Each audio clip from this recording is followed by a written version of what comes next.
documents that the missionaries left, and they were, most of them were very well educated, and they had to do annual reports, in which they listed the number of baptisms and marriages and confirmations and funerals and things like that, in which they listed the amount of acreage that they had planted, the size of their herds and things like that.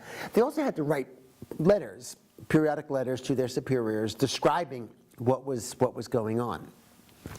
And so these documents are important because, on one level they tell you what's happening at the mission from the missionary's point of view, but if you can read them between the lines, they tell you kind of what is going on with the native peoples there. Now you have to read them carefully, imaginatively, creatively, and critically to be able to get to that second level.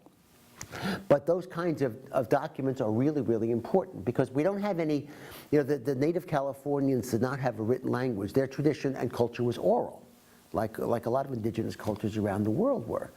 And so, what we have is we have oral stories from them, but they were generations later when people in the late 19th and early 20th century would go around interviewing people, and they would ask people to say, hey, tell me the stories that your grandmother told us. So we have some of them, but they're much later. So the letters from the missionaries, people like Father Serra, if you read them creatively, they can tell you what life was like for the indigenous peoples.